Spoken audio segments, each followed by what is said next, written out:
Les véritables raisons étaient la lutte contre le terrorisme, le remodelage du Proche-Orient. Il suffisait d'écouter Bush, Powell et les autres pour l'entendre. Pas de complot secret donc. Mais une partie de l'opinion publique, tout particulièrement influencée par l'extrême gauche, n'a jamais voulu prendre en compte ces arguments. Dans les manifestations, on est souvent resté à une vision simpliste. Oubliez les massacres de Saddam, oubliez le terrorisme de Ben Laden, l'ennemi, c'est Bush. Lui seul serait derrière tous les maux de la planète. Que cache cette détestation de l'Amérique ? Dans les théories du complot, il faut poser une bonne fois pour toutes que l'Amérique a toujours tort. Elle a toujours tort et elle a toujours de mauvaises intentions. C'est une évidence à poser. C'est mal vécu qu'il y ait une seule grande puissance. On a peur de l'usage qu'elle peut faire de cette puissance. On a peur des hommes qui détiennent cette puissance. On se méfie peut-être de leur manque de culture, d'intelligence, de réflexion, de leur capacité à comprendre le monde. Donc c'est vrai que c'est mal vécu. Le plus fort engendre au moins l'irritation dans le meilleur des cas. La fête de lutte ouvrière, un terrain d'observation privilégié pour comprendre comment fonctionne la théorie du complot. La mécanique est toujours la même. On pointe du doigt un ennemi unique, capable du pire, c'est l'Amérique. Le grand Satan version française. Ici, à travers les États-Unis, c'est le complot du grand capital qui est visé. Le dogme, c'est que derrière les guerres de l'oncle Sam se dissimule un plan de domination économique du monde. Démonstration avec ce directeur d'une revue d'études liée au Parti communiste français. Pour nous, on est dans la situation d'une guerre impérialiste globale qui se manifeste à la fois sur le terrain militaire, ça c'est un peu la nouveauté des dernières années, sur le terrain économique avec les privatisations, les délocalisations, le chômage massif, etc. Ils estiment qu'ils sont et ils doivent rester le leadership et les seuls bénéficiaires de la globalisation, quitte à y mettre le prix nécessaire étant la guerre. Et là, ils l'ont montré 3 fois, Yougoslavie, Afghanistan, Irak. Chaque fois, il y a des arguments plus ou moins humanistes, enfin tout ce qu'on veut.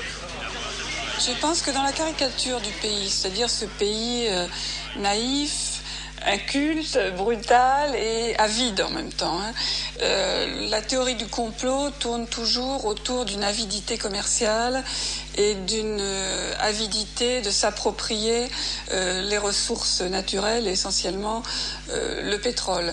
Toute initiative américaine est vue à l'aune du pétrole. C'est tout à fait juste que George Bush a toujours en tête le pétrole.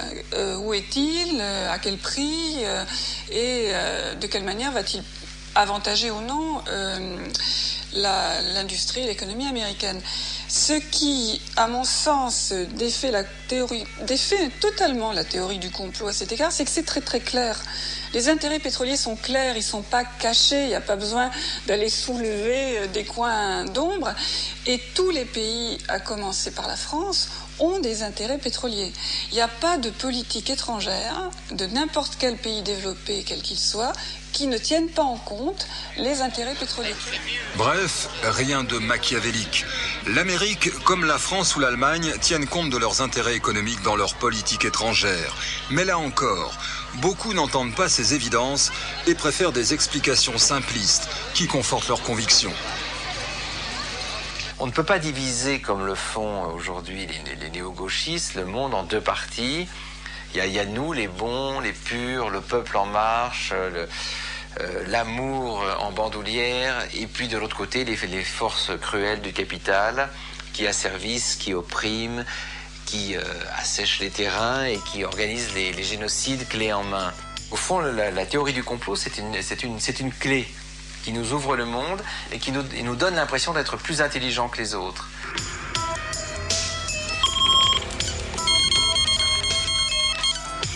Refuser de voir le monde dans le détail, dans sa complexité.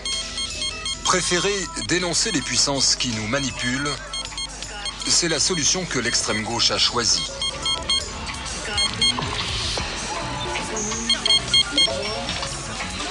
Bizarrement, à l'autre bout de l'échiquier politique, du côté de l'extrême droite, au Front National, c'est la même petite musique que l'on entend. Les idées de ce parti sont à l'opposé de l'extrême gauche, et pourtant ici, comme à l'extrême gauche, une même obsession du complot est à l'œuvre. Les groupes visés sont différents, mais le principe est le même. Waffen, désigner des ennemis qui contrôleraient le monde en secret, est un vieux fonds de commerce. C'est la finance qui tient tout et qui est derrière la finance, on le sait aussi. Donc, en France, vous avez les groupes de pression, que ce soit la franc-maçonnerie depuis avant la Révolution, les groupes intellectuels, les groupes de gauche, et puis maintenant les grands groupes religieux, que sont les poussées israéliennes, les poussées islamistes.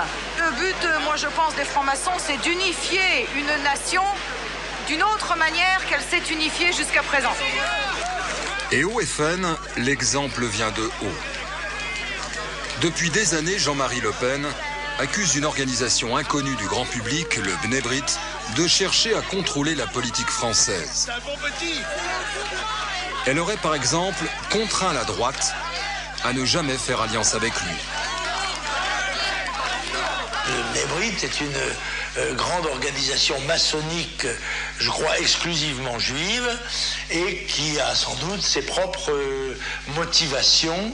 Je ne les comprends pas bien, je ne vois pas en quoi ces motivations justifient que le Front National soit exclu de la vie politique française, puisque celui-ci n'est pas, à proprement parler, loin de là, une force antisémite. Je sais pas, peut-être faut-il un plastron, peut-être faut-il une cible. Pour Le Pen, la désignation d'un ennemi caché est une stratégie habile. Puisqu'il est le seul à savoir où est le vrai pouvoir, il se pose donc en seul recours. Et ça fonctionne.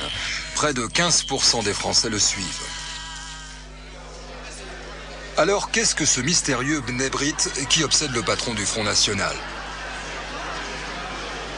C'est effectivement une association juive et d'origine franc-maçonne. Mais son vrai but n'est pas secret. Elle milite contre le racisme. Ici, on n'est pas surpris par les accusations de Le Pen. Pour nombre d'individus, c'est une explication du monde. Le juif permet d'expliquer le fonctionnement du monde. Les ultras de la collaboration pendant la guerre, pour eux, c'était le juif qui expliquait le monde. C'est-à-dire, si on détruit le juif est responsable de la guerre, et si on détruit le juif, on détruit le fauteur de guerre. D'ailleurs, la résistance est un instrument créé par les juifs, comme le capitalisme, comme le communisme. Tout ce qui ne va pas dans le monde est imputé aux juifs.